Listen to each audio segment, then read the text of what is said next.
Hello everyone. So now coming to part 2 of chapter 2 microorganisms. Now viruses. Viruses are also microscopic but are different from other microorganisms. They however reproduce only inside the cells of the host organism. अब viruses भी microscopic होते हैं पर वो उनको microorganisms नहीं कह सकते. They are different from other microorganisms. They however reproduce only inside the cells of the host organism. वो only host organisms के inside cells को reproduce करते हैं, which may a bacterium, plant or animal also, any of these. Some of the viruses are shown in figure 2.1, 2.5. Common elements like cold, influenza and most coughs are caused by viruses only. ये जो viruses ये जो common जैसे cold होती है, हमें कभी भी इन्फ्लुएंज़ा फ्लू हो जाता है हमें, या फिर चिकन पॉक्स, या फिर हमें खांसी आने लग जाती है, या फिर पोलियो, ये वायरसेस से ही कॉज्ड होते हैं. Diseases like dysentery and malaria caused by protozoa, ये प्रोटोजोआ से कॉज होते हैं. Whereas typhoid and tuberculosis TB are bacterial diseases. ये bacterial diseases हैं. We have learnt about some of these microorganisms in class 6 and 7th also. See, these are the example of bacteria. Some of the bacteria are some like this. Algae are like this. जो protozoa होते हैं वो ऐसे दिखते हैं, and bread mould ऐसे, और ये फंजाई के टाइप्स हैं. Okay, and now these are the types of viruses. ये वायरसेस के टाइप है. देखें ना, where do microorganisms live. अब माइक्रो ऑर्गेनिजम्स रहते कहाँ हैं? माइक्रो ऑर्गेनिजम्स में be a single cell like bacteria, some algae and protozoa, और multicellular such as many algae and fungi. अब microorganism single cell bacteria भी हो सकते हैं लाइक सम एल्गी, प्रोटोजोआ, और मल्टी सेल्यूलर भी हो सकते हैं such as many algae and fungi. They live in all types of environment ranging from ice cold climate to hot springs. Micro organisms her type के environment में रह सकते हैं. आइस कोल्ड क्लाइमेट में भी रह सकते हैं, और हॉट स्प्रिंग क्लाइमेट में भी रह सकते हैं, डेजर्ट्स टू मैर्सी लैंड्स में भी रह सकते हैं.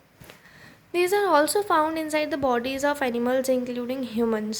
अब ये also find होते हैं bodies में इंक्लूडिंग एनिमल बॉडी में भी ये माइक्रो ऑर्गेनिजम्स फाउंड होते हैं, और ह्यूमन बॉडीज़ में भी.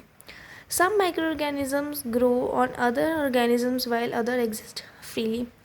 कुछ माइक्रो ऑर्गेनिजम्स दूसरे ऑर्गेनिजम्स में ग्रो करते हैं while others exist freely. Now, second topic, microorganisms and us. Microorganisms play an important role in our lives. Some of them are beneficial in many ways, whereas some others are harmful also and cause diseases. Microorganisms एक बहुत important role play करते हैं हमारे lives में. Some are beneficial, कुछ तो beneficial होते हैं, whereas some are harmful also. कुछ harmful भी होते हैं और diseases भी cause कर देते हैं. So let us study about them in detail. Now, first, friendly microorganisms. Microorganisms are used for various purposes. अब microorganisms various purposes में use होते हैं. They are used in the preparation of curd, bread and cake.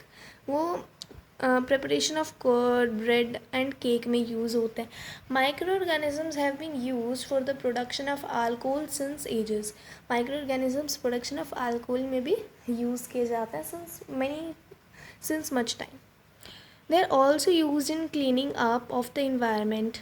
अब वो cleaning up of the environment में भी microorganisms बहुत ज़्यादा यूज़ होते हैं. For example, the organic waste like vegetable peels, remains of animals, faeces etc. are broken down into harmless and usable substances by bacteria. ये organic waste कौन break करता है? इन्हें बैक्टीरिया ब्रेक करते हैं. Recall the bacteria are also used in the preparation of medicines. Bacteria preparation of medicines में भी use होता है. In agriculture, they are used to increase soil fertility by fixing nitrogen. Means bacteria preparation of medicines and to increase the soil fertility by fixing nitrogen में भी use होता है. Now, making of curd and bread. Making of curd in bread. You have learned in class 7 that milk is turned into curd by bacteria. हमने पढ़ा था कि जो milk है वो कर्ड में टर्न जाता है, किसकी वजह से? By because of bacteria. Now पहली कह रही है, I saw that my mother added a little curd to warm milk to set curd for the next day. I wonder why. अब आपने देखा होगा अपने घर में कि आपकी जो मदर होती हैं वो लिटिल कर्ड को वार्म मिल्क में, दूध को गर्म करके और उसमें थोड़ा सा कर्ड मिला देती हैं and set the curd for the next day, और वो अगले दिन वो कर्ड बन जाता है. वो मिल्क कर्ड कैसे बनता है? Let's see. Curd contains several microorganisms. अब curd several microorganisms contain करता है. Of these the bacterium lactobacillus promotes the formation of curd. ये बैक्टीरियम और लैक्टोबैसिलस प्रमोट्स करते हैं फॉर्मेशन ऑफ कर्ड को, यही फॉर्मेट करते हैं कर्ड को. It multiplies in milk and converts it into curd. ये मिल्क को कर्ड में कन्वर्ट कर देते हैं. Bacteria are also involve in the making of cheese. Bacteria सिर्फ मिल्क को कर्ड में कन्वर्ट करने में नहीं, making of cheese, pickles and many other food items में भी यूज़ होते हैं. An important ingredient of rava, suji, idlis and bhaturas is curd. एक बहुत ही important ingredient of rava, idlis and bhaturas is curd. Can you guess why? क्या आप गेस कर सकते हैं Y?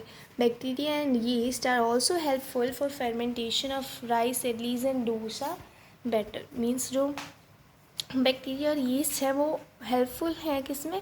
Fermentation of rice, idlis and dosa batter also. So this was part 2. Now let's come to the next part.